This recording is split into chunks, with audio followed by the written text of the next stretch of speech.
Good morning. Here with me how to avoid foolish opinions అనే వ్యాసం గురించి explain చేయబోతున్నాను. బెట్వాన్ రసల్ చేత రాయబడిన ఈ వ్యాసం. బెట్వాన్ author William Russell పూర్తి పేరు was born in the United Kingdom, UK. United Kingdom janitor. He was a philosopher, logician, mathematician, historian, and writer as well as social critic. ఇలా చాలా పార్టీస్ ఉన్నాయి దీని గురించి. So how to avoid foolish opinions అంటే తెలివితక్కువ నిర్ణయాలను మనం ఏ విధంగా వివరించుకోవాలి అనే విషయం గురించి మనం ఈ రోజు వ్యాసంలో తెలుసుకోబోతున్నాం. The article how to avoid foolish opinions deals with various ways to avoid many mistakes, not mistakes. So మనం ఏదైనా మిస్టేక్స్ చేస్తుంటాం కదా, ఆ మిస్టేక్స్ ఏంటి, వాటిని ఎట్లా అవాయిడ్ చేసుకోవాలనే విషయం గురించి ఈ వ్యాసం ద్వారా కవి లేదా రచయిత బెట్వాన్ రసల్ మనకు తెలియజేస్తున్నారు. If someone says to our life, we don't feel angry, but if we lack arithmetic knowledge, we become angry. So ఎవరైనా 2 + 5 అన్నట్టు చెప్తే కోపం రాదు, ఎందుకంటే ఆటోమేటిక్గా ఆలోచిస్తే కోపం రాదు, కానీ ఆటోమేటిక్గా ఆలోచించినప్పుడు కోపం వస్తుంది. ఎందుకంటే ఫర్ ఎగ్జాంపుల్ 2 + 2 ఎంత అయితే నాకు 4 అయిపోయింది, కానీ 2 + 2 5 అని చెప్పినట్టే మనం ఆలోచించాలి. ఎంతసేపు మనకు ఎట్లా ఆలోచిస్తుంది సార్, 2 + 2 = 4 అంటే కరెక్టే. ఒక 5 అని అనుకో, ఎవరైతే ఎగ్జామ్ 5 అని చెప్పిండు, 5 అంటే 5 కాదు అని చెప్పేసి ఆలోచిస్తాం. కానీ ఎప్పుడు కూడా అంతే కాదు, ఎందుకు ఎక్కువ కాదు. లెక్చర్లో ఒక 2 క్వశ్చన్స్ తెచ్చుకోవడం అంటే మనం 4 తెచ్చుకోకూడదు. ఒక పని ఏమంటే 1 2 లేదని చేయదు, ఇట్లా ఆలోచించాలి. హనుమంతుడు చూసినామంటే కాల్చొచ్చు, అప్పుడు మనం ఈ సూత్రాలు సో 2 + 2 = 5 అని ఎవరైతే చెప్తారో అలాంటి వ్యక్తి మూర్ఖుడే కాదు, తెలుగు కలవడే అని అర్థం. నెక్స్ట్ మనం ఖచ్చితంగా అనలైజ్ చేసుకోవాలి, ఎందుకు ఇలా చెప్తున్నారు అనే విషయం మనం అనలైజ్ చేసుకోవాల్సి ఉంటుంది. Anger cautions us to be careful. మనకు కోపం వచ్చింది అంటే దాని అర్థం ఏంటి, మనం జాగ్రత్తగా ఉండాలి అని అర్థం.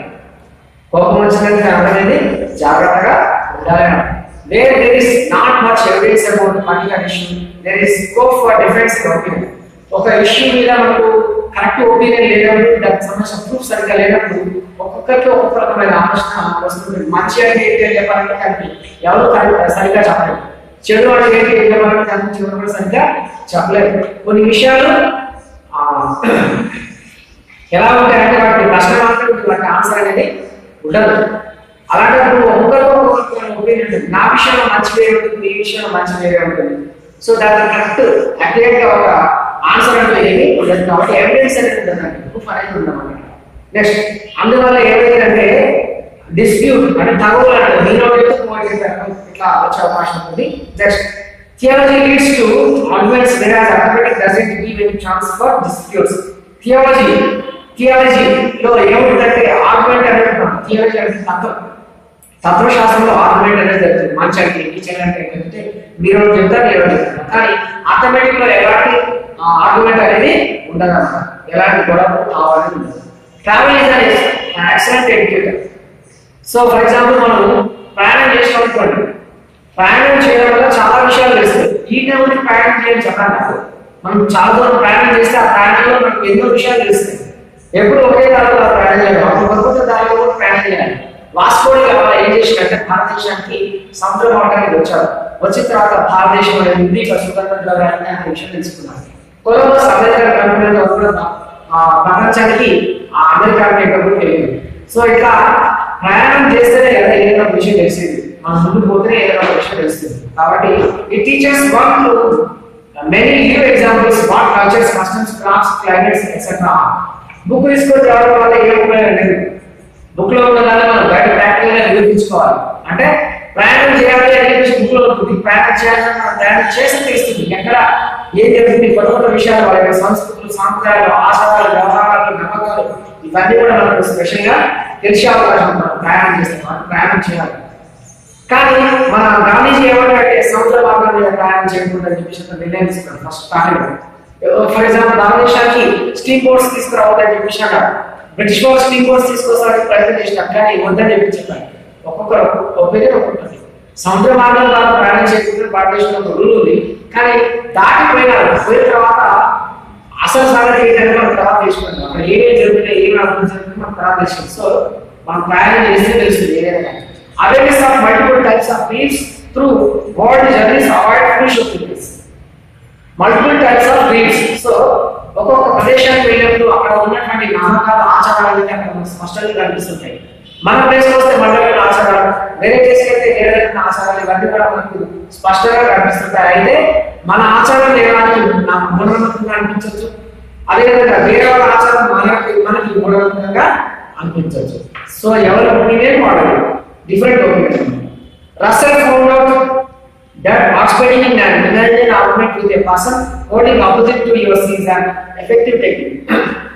So మనం ఒక డిస్కషన్ లో పార్టిసిపేట్ అయినప్పుడు, ఒక ఆర్గ్యుమెంట్ లో మనం పార్టిసిపేట్ అయినప్పుడు ఎలా అనిపిస్తుందంటే మన ఎదుర్కొన్న వ్యక్తి ఆపోజిట్, మనం ఏదైతే చెప్తామో దానికి ఎదుర్కొన్న వ్యక్తి ఆపోజిట్ గా ఆలోచిస్తుంటారు. కరెక్ట్, ఎందుకంటే అతనికి ఆ విషయం తెలియదు కాబట్టి. మనం ఆర్గ్యుమెంట్ చేసినప్పుడు వ్యక్తి యొక్క ఆలోచనకు వ్యతిరేకంగానే మనం ఆర్గ్యుమెంట్ చేస్తుంటారు, ఎందుకంటే మనకు ఆ విషయం గురించి తెలియదు కాబట్టి. దాని ఏమంటే డిఫరెన్స్ ఆఫ్ ఒపీనియన్. అయితే టెక్నిక్ అనేది ఉపయోగించాలి. టెక్నిక్ ఫర్ ఎగ్జాంపుల్ మనం 0 నుంచి 1 పోతా అంటే ఎవరైనా 0 చూడకుండా పోదు, కానీ 0 పోయినా. సో ఇట్స్ అ టెక్నిక్ అన్నమాట. మనం ఆలోచిస్తే డిఫరెంట్ గా ఆలోచించాలి. సార్లు నేను పెట్టాం అలాగే చాకీ సిచ్యువేషన్ అంటే ఇక అట్లా ఆర్గ్యుమెంట్ చేయాలి, మనం ఆటోమేటిక్ గా ఆలోచించాల్సి ఉంటుంది. Russell explains self esteem is one major reason for difference in opinion. So మనకంటూ ఒక రకమైన ఆలోచన ఉంటుంది, వ్యక్తిత్వం ఉంటుంది. ఆ సెల్ఫ్ ఎస్టిమేషన్ అంటారు. కరెక్ట్, మన ఆలోచన విధానం కరెక్ట్ గా ఉండాలి. అందరి ఆలోచన విధానం ఒకేగా ఉండాలని రూల్ ఏం లేదు. అందరికీ డిఫరెంట్ గా ఉంటాయి. ఐదు చేసుకున్న 5 డిఫరెంట్ గా ఉన్నట్టు మన లోకంలో ప్రతి ఒక్కరి ఆలోచన విధానం కూడా చాలా డిఫరెంట్ గా ఉంటుంది. డిఫరెన్స్ ఆఫ్ ఒపీనియన్ ఉంటుంది. We have many instances where ideas flatter over self-esteem. So మనకు ఉన్నటువంటి ఆలోచనలు అందరికీ ఒకే రకమైన ఆలోచన కాదు, డిఫరెన్స్ ఆఫ్ ఒపీనియన్ అనేది వస్తుందని ఇక్కడ చెప్పుకోవచ్చు. Both men and women strongly believe that they are better than the other. ఇంకోటి జెంట్స్ ఏమనుకుంటారంటే లేడీస్ కంటే వీవే బెటర్ అనుకుంటారు, లేడీస్ ఏమనుకుంటారు జెంట్స్ కంటే వీవే బెటర్ అనుకుంటారు. ఇక్కడ ఆస్ట్రాలజీ ఒక గొప్ప తాత్వవేత్త అక్కడ ఏం చెప్పాడంటే తన భార్యను ఉద్దేశించి, నా భార్యకి పళ్ళు తక్కువగా ఉన్నాయి, నాకు ఎక్కువగా ఉన్నాయి, కాబట్టి నేను గొప్పని, నా భార్య గొప్పది కాదు, నేను పెట్టున్నాను, నా భార్య నాకంటే తక్కువ, నా భార్య కంటే ఎక్కువ అని చెప్పాను. నీ భార్య కంటే తక్కువ అని చెప్పే కంటే ముందు ఒకసారి అరిస్టాటిల్ తన భార్య అని చెప్పేసి లోపల ఎన్ని పళ్ళు ఒకసారి కౌంట్ చేయాల్సి ఉంది.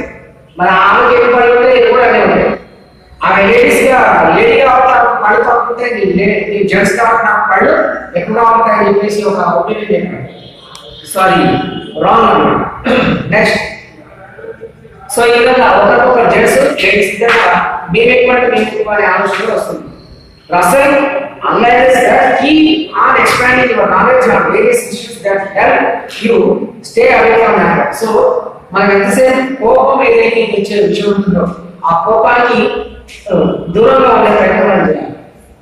కోపానికి దూరంగా ఉండే విషయం ఏదైతే ఉంటుందో దానికి మనం దూరంగా ఉండే ప్రయత్నం చేయాలి. అలాగే నాలెడ్జ్, జ్ఞానం పెంపొందించుకోవడానికి ప్రయత్నం చేయాలి తప్ప ఆ విషయంలో ఆలోచన చేసుకుని కోపడాల్సిన అవసరం లేదు. A great thinker as Russell is, he suggests here a simple way to tackle self-pride. మనందరూ కూడా pride అంటే గర్వం అనేది ఉంటుంది, ఈగో, అహం అనేది ఉంటుంది, ప్రతి ఒక్కరిలో ఉంటుంది అహం అనేది. సో కొన్నిసార్లు అహం అనేది సాటిస్ఫై కాదు, కానీ ఖచ్చితంగా ఎంత ఈగో ఉన్నప్పుడు కొన్ని సందర్భాల్లో మనం తలగాల్సిందే, కొన్ని పరిస్థితులకు తలగాల్సిందే. ఫర్ ఎగ్జాంపుల్ మనం బయట దేశంలో మన దేశానికి పోయేవాళ్ళు మన కోపం వస్తుంది, నువ్వు నా దేశంలో నీ దేశాన్ని పోతున్నావు అని చెప్పేసి. మరి బయట దేశం మన దేశం వచ్చి బయట దేశం వాళ్ళ దేశానికి పోయినట్టు మన కోపం వస్తుంది. సో అలా కాకుండా మనం ఎక్కడికి వెళ్తే వాళ్ళ దేశానికి పోవాలి. మా దేశం మంచిదే, మీ దేశం కూడా మంచిదే, మా దేశం కూడా మంచిదే. ఇట్లా చెప్తే సేమ్ ఈక్వల్ ఒపీనియన్ అనేది వస్తున్నాం. వాళ్ళ కోపం నేర్పించే ప్రయత్నం మనం అక్కడ చేయకూడదు. మన ముందు అనుగాని చోట అనుగాని చోట అనుకూలమన్నమాట. కొంచెం ముందు తెల్ల చదవక కొండ అర్థమాలు కొంచెం భయపడాలి. మన తెలుగులో ఒక భయపడదు విధంగా. సో మన ప్లేస్ కానప్పుడు మన ప్లేస్ లో మనం జాగ్రత్తగా ఉండాలి. వేరే ప్లేస్ నుంచి మనం ఇక్కడ ఆహాసంగా ధిక్కరించాల్సిన అవసరం లేదు, విమర్శించాల్సిన అవసరం లేదు. మనం వేరే ప్లేస్ లో ఉన్నాం కావాలి.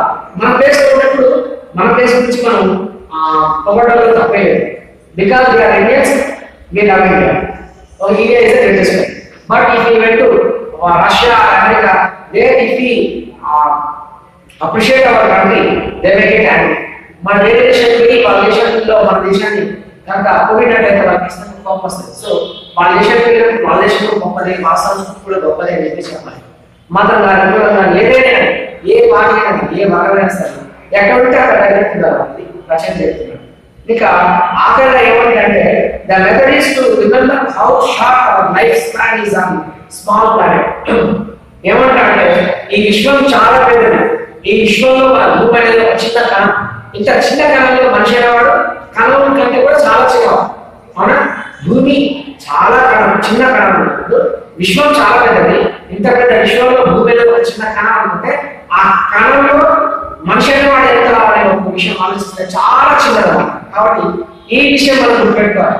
ఎవరు గొప్ప అనే విషయం మాట్లాడాలంటే మనందరం కూడా గొప్పకు పోకుండా అందరి ఒపీనియన్స్ తోటి కలుపుకుంటూ పోవాలి, నాలెడ్జ్ పెంచుకుంటూ పోవాలని చెప్పేసి ఈ better lesson how to avoid full opinion అనే క్లాస్ జరిగింది. The first is observation, then being ready to consider our opinion. First observe చేయాలి, ఏం చెప్తున్నా అనే విషయాన్ని మనం గమనించాలి. తర్వాత కన్సిడర్ అవర్ ఒపీనియన్, వాళ్ళు చెప్పింది కరెక్టా కాదా అనే విషయం మీరు ఆలోచించాలి. మీకు ఇంతకుముందు చెప్పాను 0 నుంచి 1 పోతా అంటే ఫస్ట్ ఆలోచించాలి. నిజంగా 0 నుంచి 1 పోతా అంటే పోదు. కానీ టెక్నికల్ గా ఆలోచిస్తే ప్రయోగం చేసి చూపించాను కాబట్టి ఈ విధంగా పోతుందంటే సాటిస్ఫై కావాలంటే అప్పుడు పూర్తిలేదు విషయం కానీ నువ్వు చాక్లెట్ చేసినావు కాబట్టి అది తప్పు, నువ్వు చెప్పిన రాంగ్ అని చెప్పి మనం మిత్ర భావన చేయాల్సిన అవసరం లేదు. సో అదే అన్నమాట మనం నాలెడ్జ్ చూపిస్తుంది. ఏది నిజం ఏది అబద్ధం అని తెలుసుకోవాలి. Becoming aware of the fact. ఏది నిజం ఏది అబద్ధం అనే విషయం తెలుసుకోవాలి. The fourth is ample use of psychological imagination. So మనసుతో ఆలోచించాలి.